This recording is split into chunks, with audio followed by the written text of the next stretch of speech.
President. We are talking to the President of Slovenia today, DaniloTurk. Did I get that right, Mr. President? Very well. He is the President of Slovenia, and Slovenia, of course, are at the World Cup for a second time. They were there in 2002, and they did extremely well. Now they are back. They are the smallest nation that is participating at the FIFA Soccer World Cup in South Africa. Mr. President, thank you again for coming and spending the time with us. Let's begin about Slovenia's prospects. Yes. Honestly, how far do you expect to go?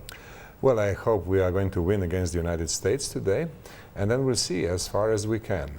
And we are very self-confident. We are a great power in sports, a very high per capita ratio of Olympic gold medals and other achievements, so we are very optimistic. I would say you are overachievers, because I'm looking at the populations of the two countries, 330, 340 million against 2 million people. Sounds like David and Goliath happening here. Well, there are only 11 players on each side, so that equalizes the situation somewhat. It does. It does. What sort of score are you expecting this afternoon, though? Well, I would hope that we win by 1-0. 1-0 against the United States of America? Well, look, United States has much to learn, because in Slovenia, soccer is a sport that has been very popular for more than 100 years.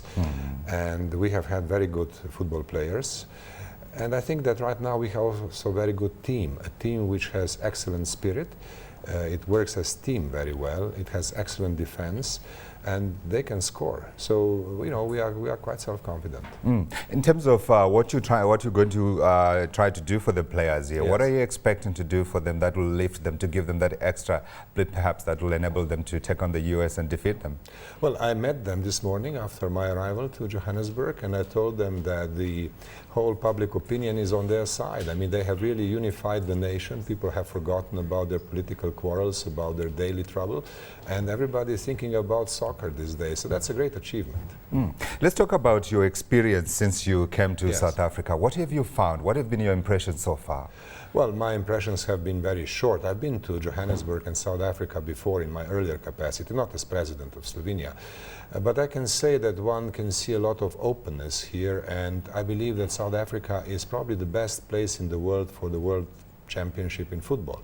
Now, football brings people together, and South Africa is a symbol of bringing people together. So I'm sure that history is being made here, and we will fully understand this in a year or several years from now. Yeah, many of our listeners, I would imagine, if they were asked to point to Slovenia on the map, they would struggle to find out where it is. Now, Slovenia, of course, is an ex-member of the Yugoslav Federation, and one of the smaller nations in that grouping. Now, in terms of profiling the country and its relationship with the rest of the continent, what have you been able to do? We do know the old Yugoslavia had a very strong relationship with Africa.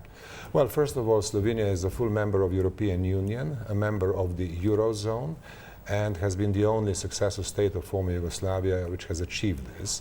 It's also in the middle, in the average of European Union as far as GDP per capita is concerned, so it has been very successful economically.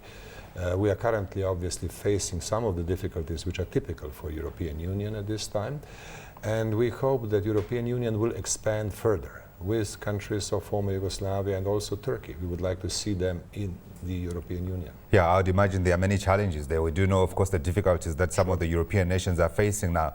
Would you go so far as to say Slovenia has not been affected by this crisis and is not in any way sharing some of the difficulties that we've seen, for instance, engulfing Greek, and also now potentially people talking about Spain being perhaps in the grip of the debt crisis that we have seen? Well, we have felt the consequences of the recession because we are very much export dependent. 70% of our GDP is exported.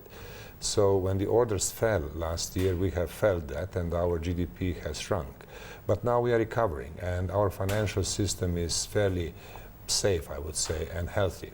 Now, obviously, European Union as a whole and Eurozone as a whole has to provide high level of financial stability. This is the priority number one at present, and that, of course, is a priority for Slovenia as well. In your view, has enough been done to try and stabilize the situation in Europe, particularly around Greece, around Spain? I ask you to speak, of course, as a member of the EU. I think much time was wasted initially. I think we should have taken IMF more quickly into the picture. IMF has a very beneficial effect because of its experience and funds. And when it comes to Greece, there has been a couple of months of discussion whether this should be done or not, and I think that time was wasted. But now I think we are on the right track, and I think we can recover some of the loss that has been made. Yeah. Now, many people are extrapolating that the difficulties that we've seen around Greece and the impact that it has had on the euro puts a question mark on the survival, number one, of the euro itself, and secondly, on the political commitment to keep the EU as a united bloc. Do you share those sentiments? No, I think that right now the will to struggle and the will to strengthen euro is there. The mechanisms have been put in place in the past few weeks. Yesterday, the European Summit has reconfirmed that. So I think the instruments for future financial stability are largely in place already. The political will to go ahead with better coordination of economic policies is also there. Now, of course, we will have to see how that works, because budget proposals or budget drafts will have to be compared Europe-wide, and this is new. We haven't been doing this before. Coordination of policies still requires better work and more sophistication. That's where the challenges are. But I'm confident we are going to win. We certainly hope you do, because that has implications for Africa. Mr. President, I have to thank you very much indeed for passing by us, but I must ask you a very difficult question. Please. Who will be champion? Well, apart from Slovenia as a candidate, I would not venture to say. Obviously, Brazil is always there as a very strong candidate, but Brazilians are so artistic that one sometimes doesn't know whether they are here for artistic purposes or to win. to win. So I would say Brazil is a very likely candidate, but Slovenia is also there, don't forget. So they need to learn the efficiencies of the Eastern Europeans. Thanks very much, Mr. President. That's